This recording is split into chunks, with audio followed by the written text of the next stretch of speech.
اللي اندورسد وانت ايمتي سو كان اكاسي فددا يو نمني كان انرتو قاميو جراته ريفما جنة كانوا دبين وفافو ادمنو كان اكاسي تاهبنو جري بربادتي يرو كانتي اوبو الا واي فينچلا را دبتات انجرا واي فينچلا يو دبنو قابسون كينا قابسون ادات جرو كوني وامالي متي بكا كان كغاي جراكين نولي كاسر دابچو ندان ديسيسه وامالي متي نامني halkanii guyyaa lubbuu isaa kennee bosona deemee karaa kana bu'aa bayii fe'ellee haa qabaatu dogoggora fe'ellee haa qabaatu uduu isaan of kennanii karaa san deemuu baatanii Oromoon akkana wal ga'uu hin dandeenyu ture hin dandeenyu kana beekaa hin dandeenyu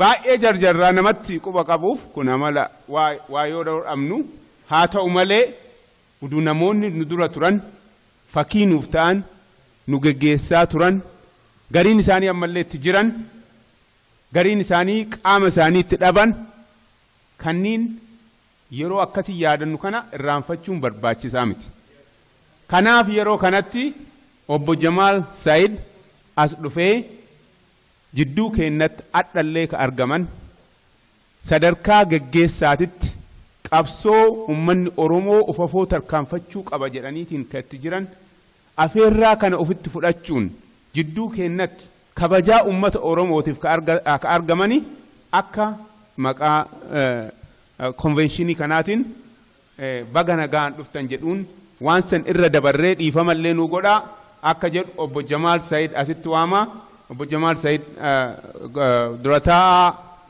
Oromoo community Denverity akka asitti naasimattan isin gaafadha.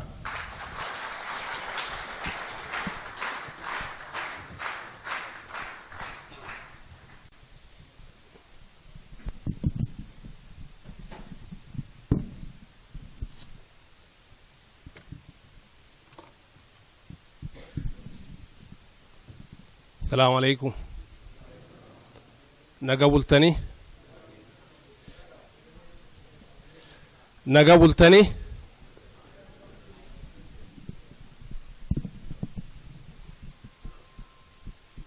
هيا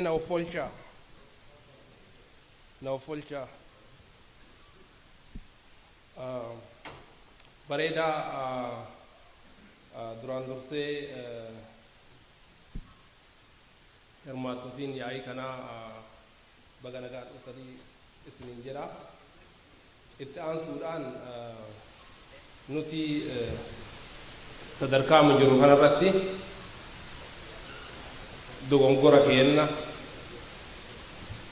beennee sirreeffataa deemuun nuuf ulfinna dogongora keenna akka nuuf hojjetan isin gaafadha. Asittaan Sudaan maqaa koree qindeessitoota yaa'ii hooggantoota Oromootiin hirmaattota yaa'ii kanaa warra qabsoo bilisummaa Oromoo keessatti hirmaannaa garaagaraa qabaataa turan dhaabbotii siyaasaa warra afeerraa keenna kabajanii iyyannaa Oromoo dhagahanii kabajaa qabsaa'otaa fudhatanii jidduu keenya keessatti argaman akkasumas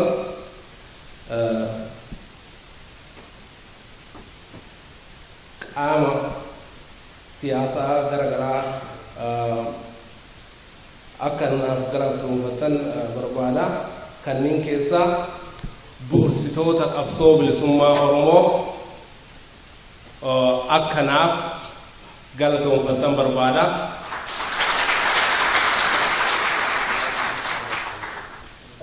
Erga ooltee waggaa 125 caaleera.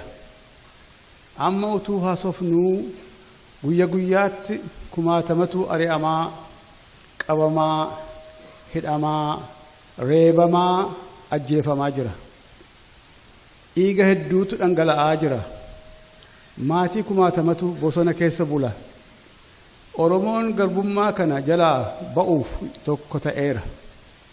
Fincilli Oromoo kun wayyaanee rakkina guddaa keessa galcheera. Waan gootu dhabdeetti. Gargaartuun wayyaanee mootummoonni alaa addunyaallee waan godhan dhabaniiru. Amma kan baay'isee Oromoo rakkisee daasporaa tokko ta'uu dhabuusaati. Maaliif akkas taanee yoo jenne kaayyoo politikaa hedduutu dhalate. Garaagara baanee qabsoo bilisummaa jabeessuu dadhabne.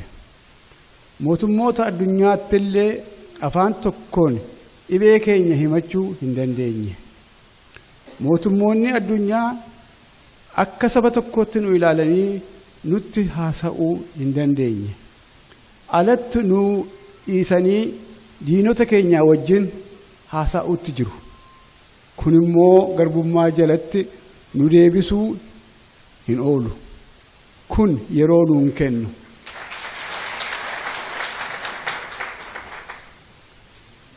Waan tokko hubachuu nurra jira.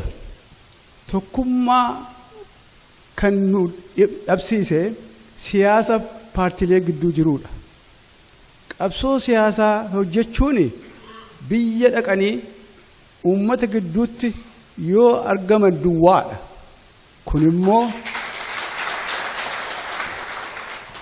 Kun immoo kan danda'amu dursee yoo Oromoon bilisa baate duwwaadha. Kanaaf ergaan koo tokkoffaan ammaaf hojii siyaasaa hamma biyya gallutti haa tursinuu. Yoo kana goone garaagarummaan nu gidduu jiru badee tokko taana. Kun taanaan daasporaa hojii qabsoo bilisummaatti xiyyeeffachuu danda'a. Garaagarummaan bannaan tokkummaa ijaaruun rakkina hin qabu.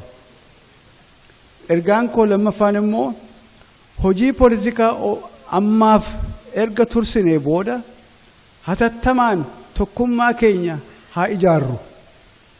Yoo tokko taane duwwaadha jabaannee biyya keenya bilisa baasuu kan dandeenyu. Tokko taanaan eenyuttillee afaan tokkoon haasa'uu dandeenya.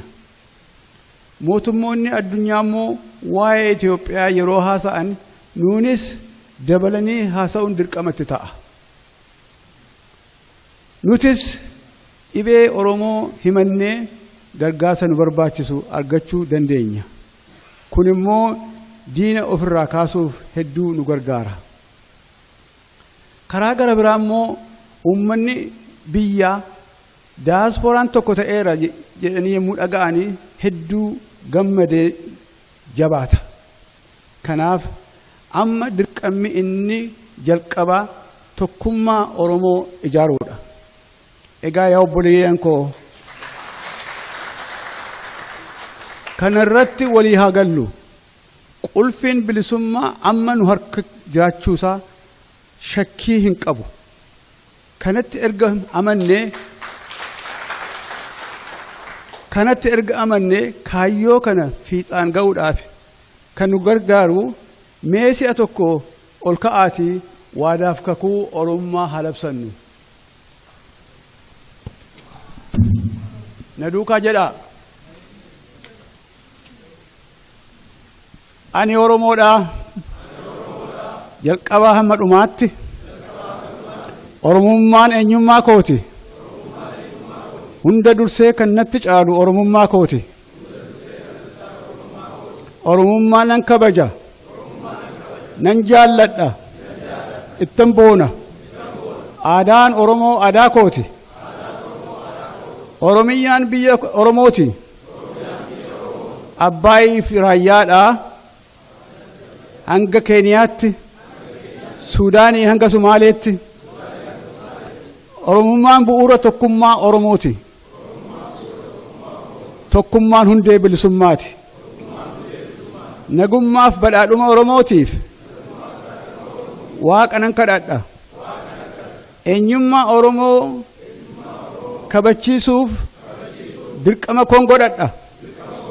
Kanaafuu mirga Oromootiif jedhee sodaa malee wareegamuuf nan kakadha.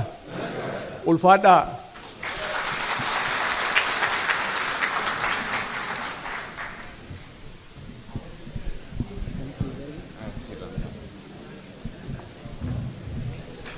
Okay, yeroo kanatti obbo Jawaar Mohammed.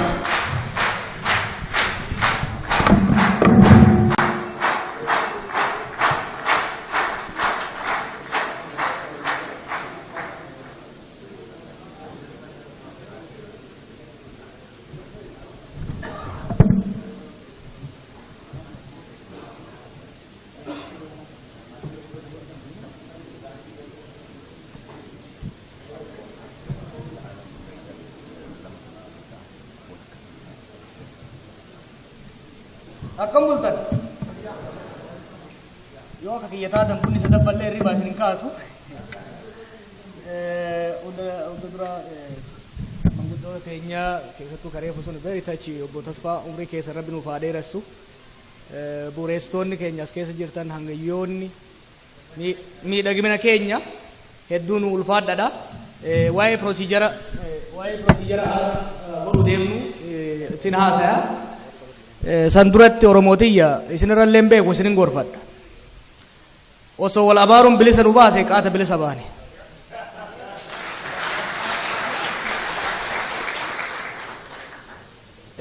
Kanaaf wal abaaruun osoo hin taane, wal balaaleffachuun osoo hin taane, wal dhaggeeffachuun, wal gorfachuun, wal sirreeffachuuni kan bakka tokko ga'uu dandeenya.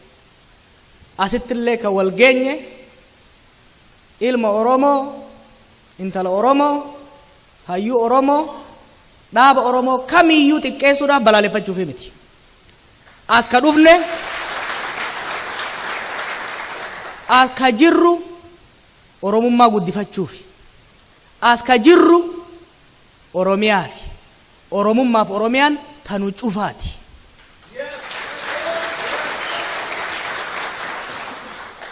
Kanaaf haasaa keenya keessatti waan waliin dubbannu keessatti waan wal xiqqeessuu waan wal balaaleffachuu rabbi arrabarraa nu haa buusu warri sheekotallee warri qilubootallee warri manguddoota nagannuu jabeessa. Kanaaf sanaa hubannu akeeni kora kanaa Oromoo kamillee dhaaba kamillee waan fedhe balleessaa dhaabaa haasa'uuf as hin jiru. Balleessaa hoggana Oromoo haasa'uuf as hin jiru. As ka jirru akka sabaatti laafina qabnu irraa mari'anne wayyeeffachuuf jabeeffachuuf mana dhimmisu yoo ka jiraatu taate kabachuuf as jirra. Yaada kana akka nuu fudhattaniin maqaa Oromummaatiin isin gaafadha. Tan eegan jee har'a ajandaa gurguddaa qabnaa yoo dandeenye sadeenuu fixuuf yaalii goona. Sanis gaanu wargaara rabbi wajjini. Ajandaan duraa isinitti kennamee jira. Galgala isinitti kenname akka isin waliin geenna nan beekaa. Ajaa'iba beekta afaan Oromoo namni nurraa fudhate jennee afaan Ingilizii kana guurrata namni tamaare kun nu rakkise. Kanaafuu afaan Ingilizii qophaa'ee jira ni fudhattu. Galma kana sa'a afuritti waan nu jalaa dhumuu fi ajandaa kana fidnee kalammata daddafnee walitti dachaane I think sa'a takkaaf walakka tashitteeni san booda walitti dachaane ajandaa lamaan booda introduce goone san booda deemna ruumiin gahaa jiraa jechuudha.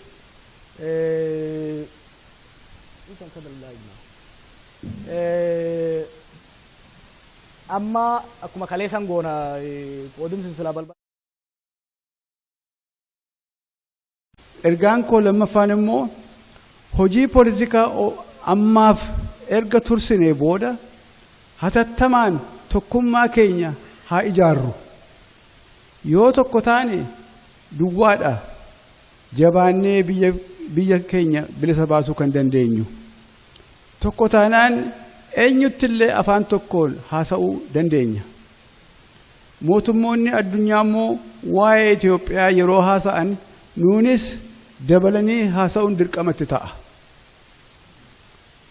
Nutis dhibee Oromoo himannee gargaarsa nu barbaachisu argachuu dandeenya. Kun immoo diina ofirraa kaasuuf hedduu nu gargaara. Karaa gara biraa immoo uummanni biyyaa daasporaan tokko ta'eera jedhanii yommuu dhaga'anii hedduu gammadee jabaata. Kanaaf amma dirqamni inni jalqabaa tokkummaa Oromoo ijaaruudha. Egaa yaa obboleeyyan koo kanarratti walii haa gallu. Qulfiin bilisummaa amma nu harka jiraachuusaa shakkii hin qabu. Kanatti erga amannee kaayyoo kana fiixaan ga'uudhaaf kan nu gargaaru mee si'a tokko ol ka'aatii waadaaf kakuu Oromummaa haa labsannu. Na duukaa jedhaa. Ani Oromoodhaa. Jalqabaa hamma dhumaatti. Oromummaan eenyummaa kooti. Daasporaa tokko ta'uu dhabuusaati. Maaliif akkas taanee yoo jenne kaayyoo politikaa hedduutu dhalate. Garaagara baanee qabsoo bilisummaa jabeessuu dadhabne. Mootummoota addunyaatti illee afaan tokkoon dhibee keenya himachuu hin dandeenye. Mootummoonni addunyaa akka saba tokkotti nu ilaalanii nutti haasa'uu hin dandeenye. Alatti nu dhiisanii diinota keenyaa wajjin haasa'uutti jiru. Kun immoo garbummaa jalatti nu deebisuu hin oolu. Kun yeroo nuun kennu.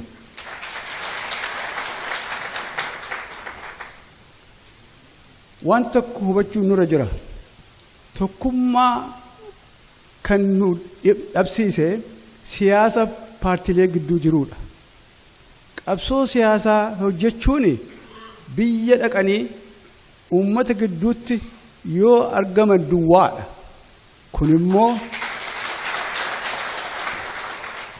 Kun immoo kan danda'amu dursee yoo Oromoon bilisa baate duwwaadha. Kanaaf ergaan koo tokkoffaan ammaaf hojii siyaasaa hamma biyya gallutti haa tursinuu. Yoo kana goone garaagarummaan nu gidduu jiru badee tokko taana. Kun taanaan daasporaa hojii qabsoo bilisummaatti xiyyeeffachuu danda'a. Garaagarummaan bannaan tokkummaa ijaaruun rakkina hin qabu. Garaagaraa qabaataa turan dhaabbotii siyaasaa warra afeerraa keenya kabajanii iyyannaa Oromoo dhagahanii kabajaa qabsaa'otaa fudhatanii jidduu keenya keessa argaman. Akkasumas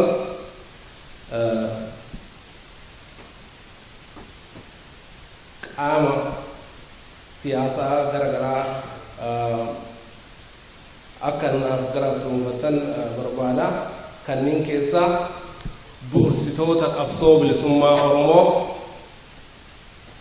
akka naaf galateeffattan barbaada.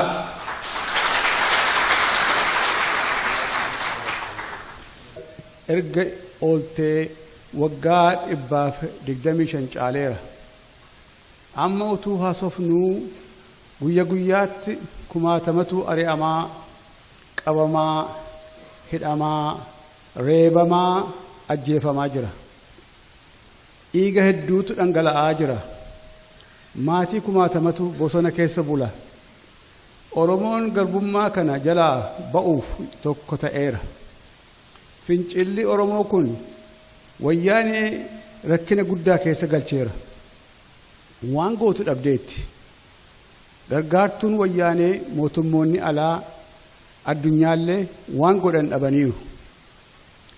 amma kan baay'isee Oromoo rakkisee illee endorsed waan ta'ee miti so kan akkasi fudhadhaa yoo namni kana irratti tuqame yoo jiraate riifama jenna kanuma dubbiin ofafoo adeemnu kan akkasi taa hubannu jedhee barbaadeeti yeroo kanatti obbo ilaa waa'ee fincilaa irraa dubbataatiin jirra waa'ee fincilaa yoo dubbannu qabsoon keenna qabsoon adhatti jirru kuni waa malee miti bakka kana ka ga'e jara kenna nullee kaasirra dhaabachuu nu dandeessise waa malee miti namni halkanii guyyaa lubbuu isaa kennee bosona deemee karaa kana bu'aa bayii fe'ellee haa qabaatu dogoggora fe'ellee haa qabaatu uduu isaan of kennanii karaa san deemuu baatanii Oromoon akkana wal ga'uuyyuu hin dandeenyu ture hin dandeenyu kana beekaa hin dandeenyu baay'ee jarjarraa namatti quba qabuuf kun amala waa yoo dhabnu haa ta'u malee uduu namoonni nu dura turan fakkii nuuf ta'an nu geggeessaa turan gariin isaanii ammallee itti jiran gariin isaanii qaama isaanii itti dhaban kanniin yeroo akkati yaadannu kana irraanfachuun barbaachisaa miti kanaaf yeroo kanatti obbo Jamaal Saayid as dhufee jidduu keennatti adhallee ka argaman sadarkaa geggeessaatitti qabsoo ummanni Oromoo ofafoo tarkaanfachuu qaba jedhaniitiin ka itti jiran afeerraa kana ofitti fudhachuun jidduu keennatti kabajaa ummata Oromootiif ka argamani akka maqaa konvenshinii kanaatiin baga nagaan dhuftan jedhuun waan san irra dabarree dhiifamallee nu godhaa akka jedhu obbo Jamaal Saayid asitti waama obbo Jamaal Saayid durataa Oromoo community Denveriti akka asitti naasimattan isin gaafadha.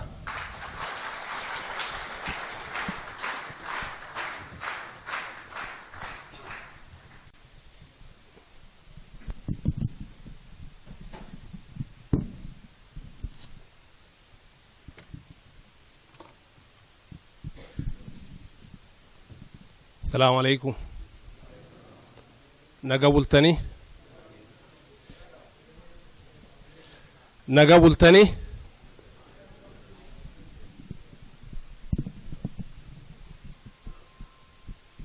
هيا نوفلشا